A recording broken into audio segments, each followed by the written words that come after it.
한국가정사역연구소에서 20대 미만 기독교 청년 100명을 대상으로 설문조사를 했습니다. 그 설문조사의 내용이 뭐냐면 나에게 상처를 주고 고통을 준 사람이 누구인가? 이 질문에 여러분 누구라고 대답할 것 같습니까? 놀라지 마십시오. 나에게 상처를 주고 고통을 준 사람은 부모님이라고 대답한 사람이 73%입니다. 교회 다니는 청소년들도 부모에게 상처를 받는다면 믿지 않는 사람들은 부모에게 얼마나 많은 상처를 받고 자라겠습니까? 가정에서 부모의 품에서 마음껏 사랑받고 이렇게 자라야 될 아이들이 상처를 받고 또 문제의 아이로 문제의 청소년으로 자라나게 되고 그 사람들이 자라서 문제의 부모가 된다는 것입니다.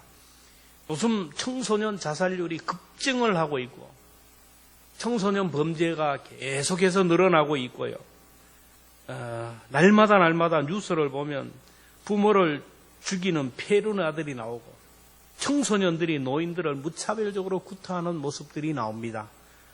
아이들에게 구타를 당하던 노인 살려달라고 아우성을 치지만은 계속해서 구타를 하고 이걸 지켜보는 사람들은 그냥 아무렇지도 않게 그냥 눈 감고 모른 척 그냥 지나쳐버리는 그런 시대입니다. 이런 청소년들이 부모가 되니까 생겨나는 문제들이 지금 우리 가운데 많아요. 얼마 전에 광주에서 일가족 자살 사건이 일어났는데 그 부모가 코인에 투자를 했다가 실패를 하고 어린 날 조유나 양 얼마나 이쁘고 그래요. 그 아이에게 수면제를 먹여 죽이고 자기들도 수면제를 먹고 차를 타고 바다로 돌진해서 죽었어요. 죽으려면 자기 혼자 죽지 왜 피워보지 못한 아이들까지 그렇게 죽여버립니까? 부모 자격이 안 되는 사람이 부모가 되었기 때문에 그래요. 요즘 아내가 남편 명의로 보험을 들고 죽여버리잖아. 그래서 요즘 남자들 자다가도 자꾸 이제 눈을 뜨고 아내를 살핀다고 하잖아요. 어려운 시대에 믿지 못하는 그런 시대에 살아가요. 어른 자격이 필요하고 부모 자격이 필요한 시대라 그러잖아요. 그래서 부모 자격증을 주어서 부모 자격증 있는 사람만 결혼하게 하고 부모 자격증 있는 사람만 아이를 낳게 해야 사회가 참 살기 좋은 사회가 되고 부모 자격증이 있는 사람에게 주유권도 좀 주고 세금 혜택도 좀 주고 교통 통행료도 할인해주면 사회가 좋지 않겠습니까? 부모 자격이 안 되는 사람이 어쩌다가 부모가 되어서 자녀 교육을 망치고 그래서 민족의 미래를 어둡게 하는 거예요. 요즘 젊은 세대들이 교회를 떠나고 교회 학교 없는 교회들이 너무 많아지고 있어요. 30, 40대가 등을 지고 있어요. 문제는 부모 세대가 아이들 속에 예수님을 심어주지 못했기 때문에 복음으로 아이들을 변화시키지 못했기 때문에요. 옛날에는 부모들이 학원은 못 보내고 이렇게 세상적인 교육을 못 시켜도 교회만은 가야 된다.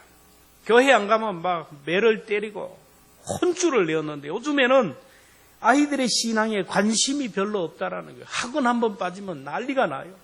성적 떨어지면 난리가 나는데 아이가 교회 가든 안 가든 상관하지 않는 그런 시대에 살아가고 있습니다.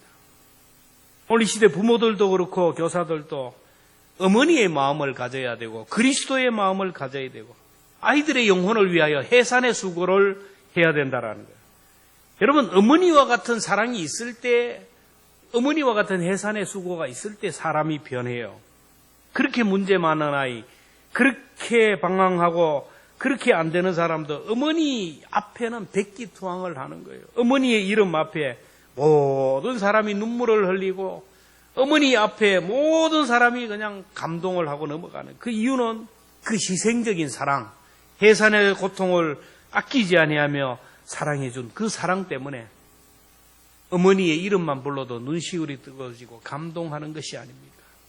여러분 한 영혼을 구원하고 한 영혼을 성장시키고 변화시키기 위해서는 이런 어머니의 사랑이 들어가야 된다는 거예요. 바울은 이 한 영혼을 위하여 어머니와 같은 해산의 수고를 아끼지 않는다고 했습니다. 19절에 보면 나의 자녀들아 너희 속에 그리스도의 형상이 이루어지기까지 다시 너희를 위하여 해산하는 수고를 하노니 바울은 결혼도 해보지 않았어요. 장가도 안 가봤어요. 아이도 안 낳아봤어요. 그렇지만 그는 영적인 아버지로서 해산의 수고를 통하여 한 영혼을 복음으로 낳았고 복음으로 그 사람을 그리스도의 사람으로 길렀어요. 해산의 고통은 인간이 당하는 고통 중에 가장 극한의 고통이라 그러는데 산모가 아이를 낳기 위해서 이제 신발을 벗고 들어갈 때 그런 생각을 한답니다. 내가 다시 이 신발을 신고 나올 수 있을까? 생명을 탄생하는 그 과정이 너무 위험스럽고 고통이 심하다라는 거예요.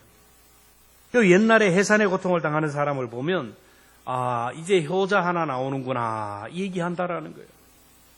해산의 고통이 크면 클수록 고통스럽게 자녀를 낳아본 사람만이 부모의 사랑을 이해할 수 있다라는 거예요.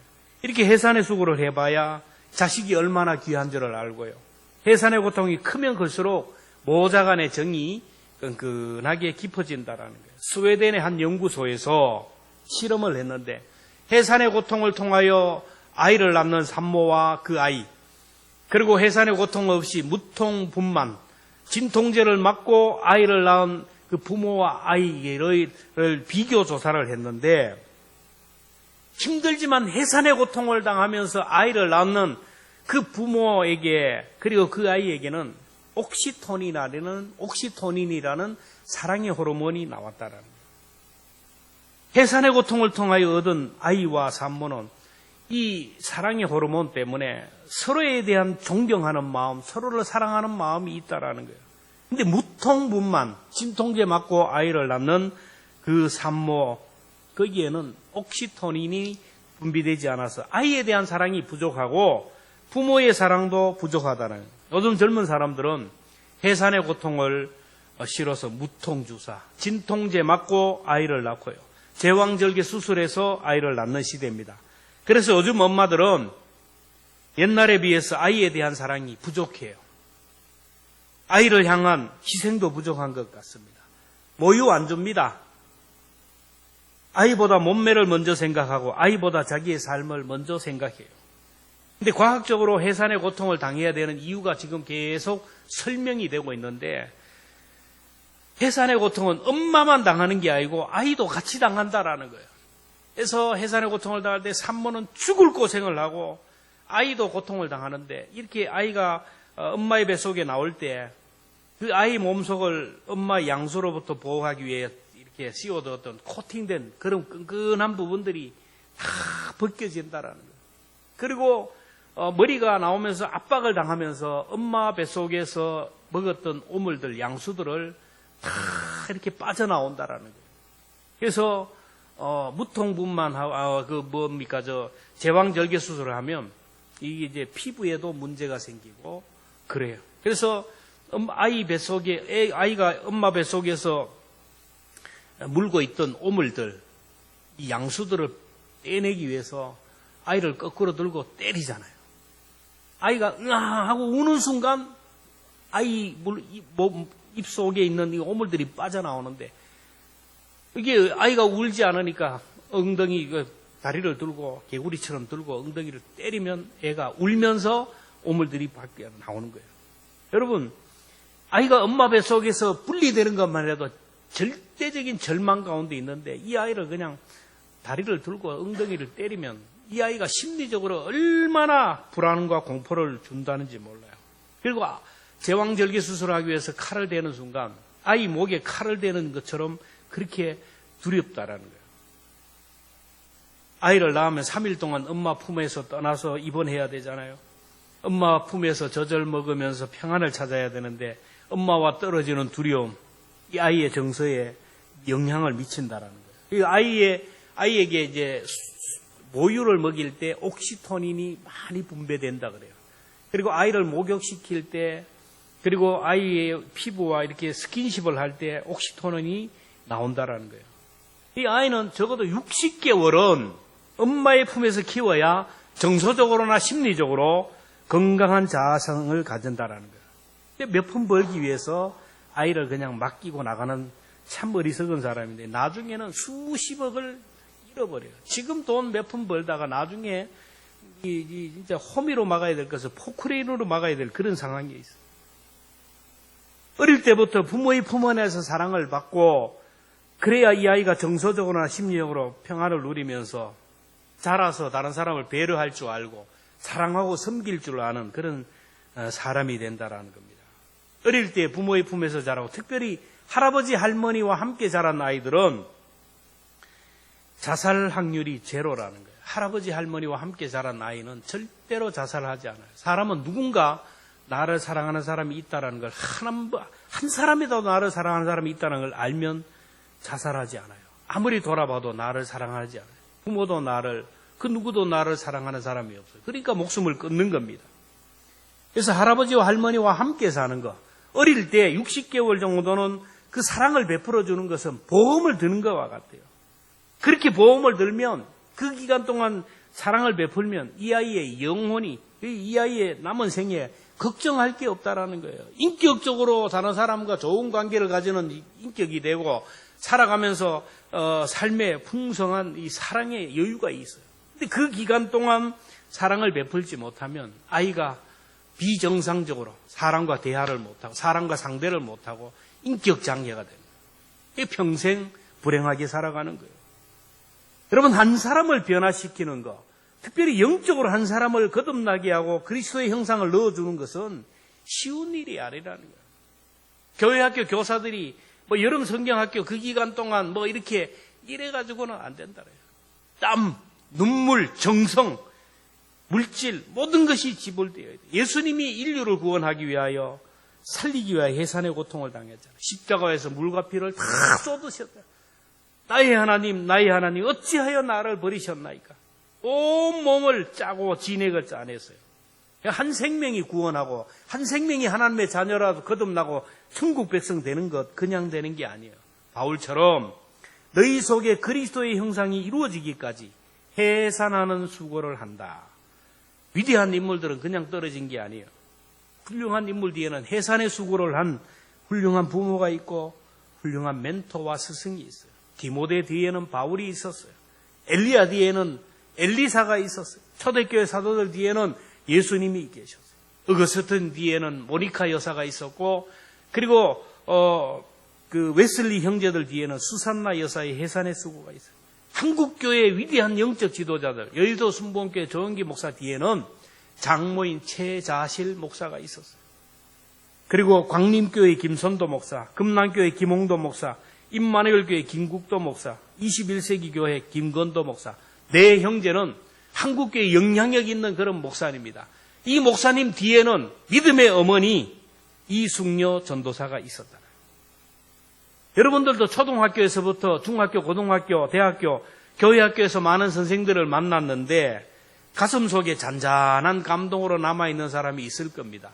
생각만 하면 선생님들이 많이 생각나고 나를 사랑하는 사람이 많이 있던 사람은 정말 좋은 복 받고 살아간 사람입니다. 아무리 생각해도 나는 기억할 만한 선생님이 없고 뭔가 나와 관계된 분이 없다. 인생을 참 불행하게 산 거예요. 저도 그렇고 우리 모두는 그래요. 그분 수학 선생님 수학 너무 잘 가르쳤어.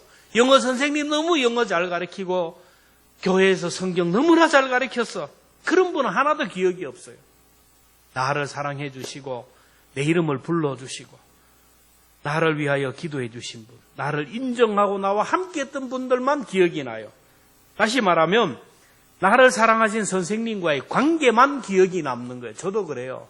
교회 밖에서 짜장면 사준 선생님, 힘들고 어려울 때 식사를 대접하면서 서로의 아픔을 함께 이렇게 위로했던 그런 분들, 개인적으로 만나주시고 또 개인적으로 손을 잡아주시고 위로해 주셨던 그런 분들만 기억이 남는 거예요. 여러분, 그런 분들이 믿었던 하나님, 그분 분들이 불렀던 그 예수님을 나도 같이 바라본다라는 거예요. 일반 교육은 제자와 스승 사이에 이런 관계가 없어도 지식이 전달됩니다. 그러나 전인 교육은 학생과 교사 사이에 신뢰 관계가 이루어지지 않으면 안 되는 거예요. 사람은 만물의 영장이라서 저 선생님이 나를 정말로 사랑하는지 말로만 사랑하는지 금방 알아요. 내가 너를 위해 기도할게, 말로만 기도할게 하는 사람인지 매일 정말 그 아이를 위하여 나를 위하여 기도해 주는지를 안다니까요. 짐승이 아니에요. 개도 자기를 사랑하는지 사랑하지 않는지 금방 알아요. 하물며 사람은 더 그래요. 정말로 저분은 나를 위하여 매일 교회에서 집에서 기도해 주는지 입으로만 기도한다고 사랑한다고 하는지를 알게 돼요. 교회 학교 교사는 친가족은 아니지만 영적인 관계, 아들과 부자의 관계이기 때문에 그 아이를 인정하고 사랑하면 그 아이가 바로 서게 돼요. 교인들 가운데 화초를 좋아하는 분들은 얼마나 화초를 사랑하는지 자식보다 더 잘 사랑해요. 어떤 분은 운동을 좋아하는 사람은 얼마나 운동에 빠지는지 막 자식보다 더 해요. 취미생활. 어떤 사람은 개를 키우는 사람은 얼마나 정성을 다해 키우는지 자식보다 더 해요.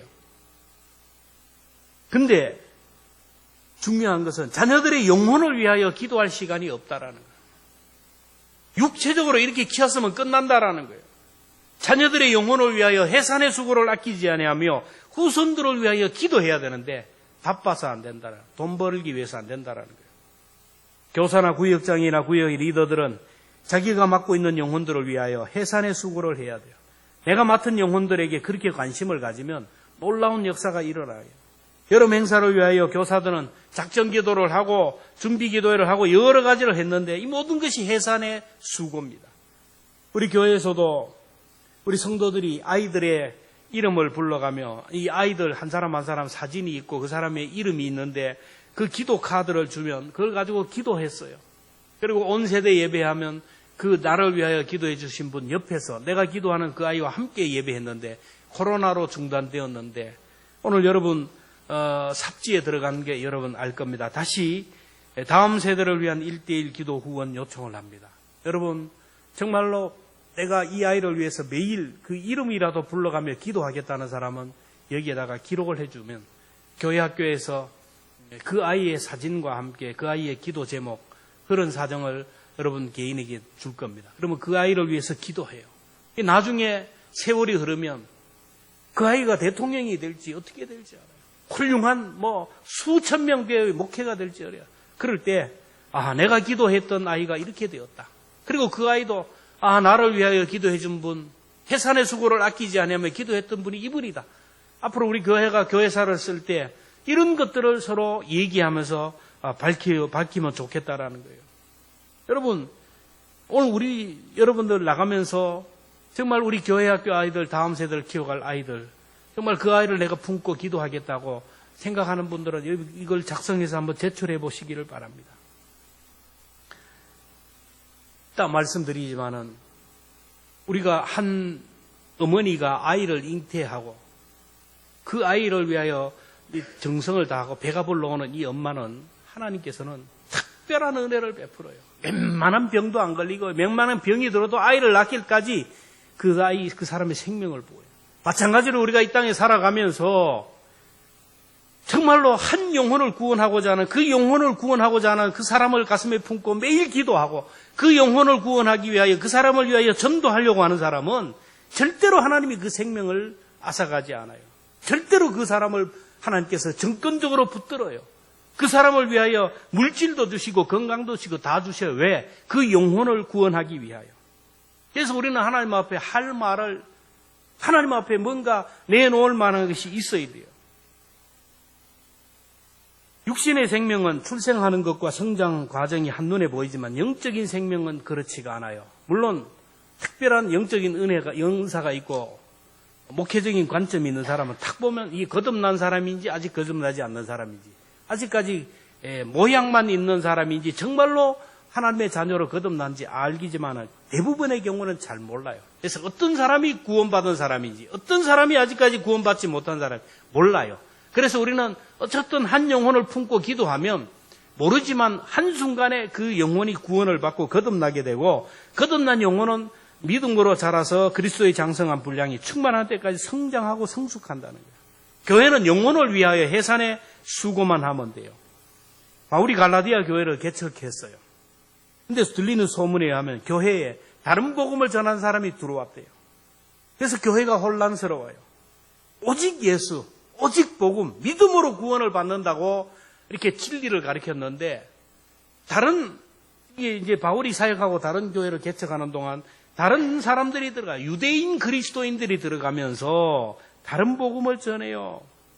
그래서 믿어도 할례를 받아야 구원을 받고, 믿어도 율법을 지켜야 되고, 11조도 해야 되고, 절기도 지켜야 되고, 거룩한 음식을 먹어야 구원받는다. 예수 믿으면 다 안 줄 아느냐? 율법도 행하지 않으면서. 예수 믿으면 다 안 줄 아느냐? 할례도 안 행했으면서. 예수 믿으면 다 아냐? 새벽 기도도 안 하면서. 예수 믿으면 다 아냐? 11조도 안 하면서. 막 이래 하니까 막 이렇게 얘기하는 사람도 교만의 죄에 빠져가지고, 그리고 그 얘기를 듣는 사람도 믿음이 실족되어가 교회가 혼란하게 되었어요. 결국에는 믿음이 떨어지니까 이런 시험이 드는 거예요. 그래서 바울은 갈라디아 교회 성도들에게 편지를 썼는데 그게 바로 갈라디아서입니다. 그래서 바울은 얘기합니다. 다시 너희를 위하여 해산하는 수고를 한다. 다시 너희들의 영혼을 위하여 그렇게 한다라는 거예요. 우리 교회가 코로나로 인하여 우리 교회뿐만 아니라 전 교회가 교회 전도 활동도 모든 영적 프로그램이 중단되었는데, 그러다 보니 새 가족이 안 들어와요. 그리고 성도들이 점점 더 교회로부터 멀어지고 있어요. 성도들의 신앙이 식어지고 영적인 어린 나이처럼 신앙이 추락하고 있어요. 이럴 때 다시 해산의 수고를 해야 돼요. 다시 구역 예배를 시작했어요. 다시 주방에서 사랑과 섬김의 사역을 시작했습니다. 그리고 다시 가만히 전도를 시작했습니다. 교회 학교 여름 행사를 앞두고 특별 새벽 기도를 통하여 해산의 수고를 했습니다. 남녀 선교회 모임도 시작합니다. 우리가 영혼을 위한 해산의 수고를 하면 많은 영혼들이 거듭나게 될 것이고, 연약한 영혼이 힘을 얻고 성장하고 성숙하게 될 거예요. 먼저 우리는 믿지 않는 영혼들, 죽은 영혼들이 거듭나고 중생하고 하나님의 자녀로 태어나게 하기 위해서는 해산의 수고를 해야 돼요. 가만히 전도 가보자, 만나보자, 얘기해보자. 어쨌든 간에 우리가 가만히 있지 않고 내가 품고 있는, 여러분, 내가 정말 내 생명이 연장되기를 원하고 내가 살기 위해서는 하나님의 핵심 가치를 붙들어야 돼요. 한 영혼을 구원하고자 하는, 한 영혼, 천하보다 귀한 영혼, 그 영혼을 구원하고자 하는 그 사람의 이름이 내 가슴에 있어야 되고, 어떻게 하든지 내가 저 사람을 구원해야 되겠다라는 이런 열정으로 기도하고 일하는 사람은 하나님 안 데려가요. 왜? 천하보다 귀한 영혼을 구원하고자 하는 사람이 있는데 왜 그 사람을 데려갑니까? 하나님 볼 때 내가 살려두어도 도저히 도움이 안 된다. 맨날 무엇을 먹을까, 무엇을 마실까, 무엇을 위할까, 자기만을 위하여 살아가는 동물들과 다른 것이 하나도 없는 연명하는 삶. 이거 하나님 앞에 안 되는 거예요. 그래서 우리가 우리의 생명이 연장되기를 원하고 하나님이 내게 은혜를 주시기를 원하면 하나님이 귀하게 여기는 그 영혼을 구원하고자 하는 그 마음만 있으면 하나님이 은혜를 주셔요. 그 마음만 있으면 하나님이 태의 문을 열어주신다고 했어요. 이사야 66장 9절에 보면 내가 아이를 갖도록 하였은즉 해산하게 하지 아니하겠느냐. 나는 해산하게 하는 이인즉 어찌 태를 닫겠느냐. 오늘 우리가 전도하고자 하는 마음만 있으면 하나님이 그 일을 하게 하신다래요. 문제는 우리가 그 마음이 없기 때문에 그래요. 육신의 생명은 난산이 있어요. 사산도 있습니다만 영적인 생명은 우리가 해산의 수고를 하면 그냥 순산하게 된다. 덤승 막 생명들을 낳게 된다는 거예요. 우리가 영혼 구원에 기쁘게 동참할 때 하나님께서 열매 맺게 도와주시는 거예요. 만약에 라헬이 자식에 대한 간절함이 없었다면 요셉과 같은 사람을 어떻게 낳을 수 있겠어요? 한나가 자식 없는 것을 수치로 생각하고 하나님 앞에 간절함이 없었더라면 어떻게 민족의 지도자 사무엘이 나올 수 있었습니까? 이들은 아이 못 낳는 것을 수치와 부끄러움으로 알고 기도하다가 아이를 낳았어요. 오늘 우리도 영적인 자녀를 낳지 못한다면 정말 하나님 앞에 내가 부끄러워 못 선다. 내가 한 생명도 구원하지 못한다면, 영적인 자녀 출산의 경험이 없다면 하나님 앞에 내가 어찌 수치와 부끄러움으로 설 수 있는가. 이런 마음으로, 이런 각오로 기도해야 돼요. 예수 믿은 지 10년, 20년 세월이 흐르는데도 불구하고 아직까지 내가 전도해서 구원한 사람이 한 명도 없다면 부끄러워서 어떻게 하나님 앞에 서게 됩니까? 세상에서 자녀를 잘 낳아 키우면 이게 부모에게 영광이요 상급입니다. 하물며 영적으로 거듭난 하나님의 자녀를 낳고 믿음으로 양육하면 하나님 앞에 얼마나 영광스럽고 자랑스럽겠어요. 사도 바울은 결혼도 못했어요. 아내도 없고 아이도 없고 가진 재산도 아무것도 없었어요. 근데 그는 당당했습니다. 하나님 앞에 그는 이런 얘기를 합니다. 데살로니가 성도들을 향하여 이렇게 얘기합니다. 데살로니가서 2장 19절 이하에 보면 우리의 소망이나 기쁨이나 자랑의 면류관이 무엇이냐? 그가 강림하실 때 우리 주 예수 앞에 너희가 아니냐? 너희는 우리의 영광이요 기쁨이라. 바울은 예수님 재림하실 때 자기가 주님 앞에 섰을 때 내놓을 만한 자랑, 면류관은 자기가 전도하고 구원한 사람들, 자기가 그 영혼들을 보살펴서 믿음의 사람으로 키운 그 사람들이 자기의 상급이고 자랑이고 면류관이라는 거예요. 목회자들도 이것을 붙들고 사역하는 게 아닙니까? 목회가 어렵고 힘들고 하지만 주님 앞에 섰을 때 주님이 뭐하다 왔느냐? 내가 전하는 말씀 듣고 구원받아 천국 온 저분들 다 내가 전한 복음 듣고 구원받은 사람이고, 지금 이 땅에서 하나님의 일을 하는 사람들 보세요. 저분들이 내가 전하는 말씀 듣고 저렇게 되었습니다. 내놓을 만한 자랑이 있을 게 아닙니다. 여러분들도 하나님 앞에 섰을 때 할 말을 준비할 수 있기를 축복합니다. 너 뭐하다 왔느냐? 저 사람 보세요. 내가 전도했어요. 내가 저 사람 믿음이 약해서 낙심하고 절망할 때 내가 찾아가서 신방에서 강건하여 세웠습니다. 내 때문에 구원받고 나 때문에 하나님의 사람으로 선 사람들 이렇게 있지 않습니까? 그래, 잘하였도다 착하고 충성된 종아. 하나님 앞에 왔을 때 뭐하다 왔냐? 아들 먹여 살리다 왔는데요. 짐승들도 하는 겁니다. 동물들도 하는 거예요. 천하보다 귀한 영혼, 그 영혼을 구원하는 일에 우리가 집중해야 돼요. 하나님 앞에 섰을 때 그 사람을 남겨야 돼요. 그래서 교회 밖에 나가서는 전도해야 되고요. 교회 안에는 믿음이 연약한 어린 나이와 같은 그 사람들을 믿음이 자라도록 이렇게 해야 돼요. 영적인 해산의 수고를 하면 영적인 옥시토닌이 분비돼요. 산모가 아이를 낳을 때 그러잖아요. 다시는 아이를 낳는가 봐라. 내가 죽어도 안 낳는다.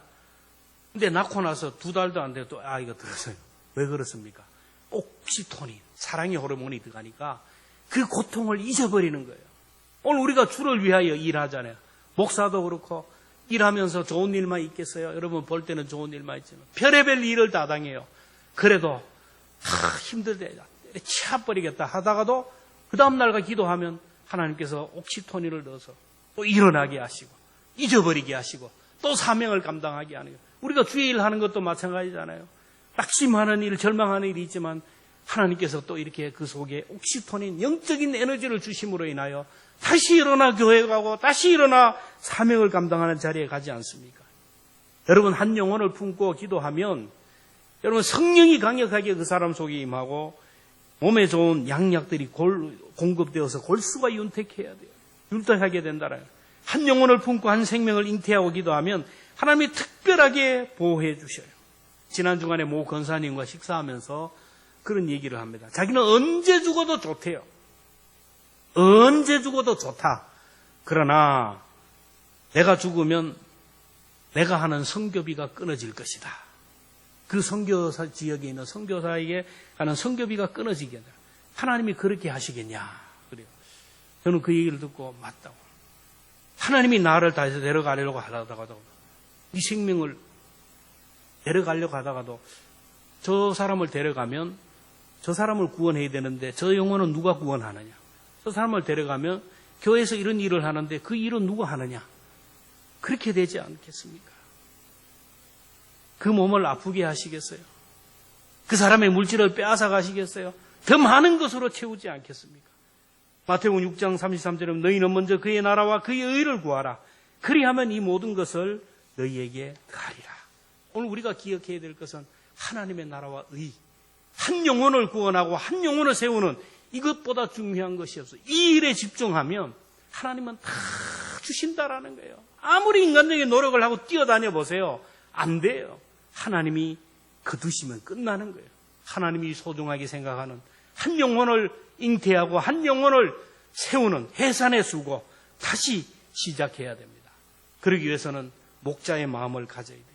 주님이 나를 이렇게 구원하시고 주님이 나를 이렇게 사랑하셨다라는 그 아버지의 마음, 목자의 심령을 우리 함께 구해야 됩니다. 우리가 함께 복음송을 부르는 때인데 주님의 이 마음을 한번 품고 주님이 이 마음을 가질 때 내가 또 세상에 갔을 때 어떤 마음으로 할 것인지를 생각하게 됩니다. 우리 함께 찬양하겠습니다.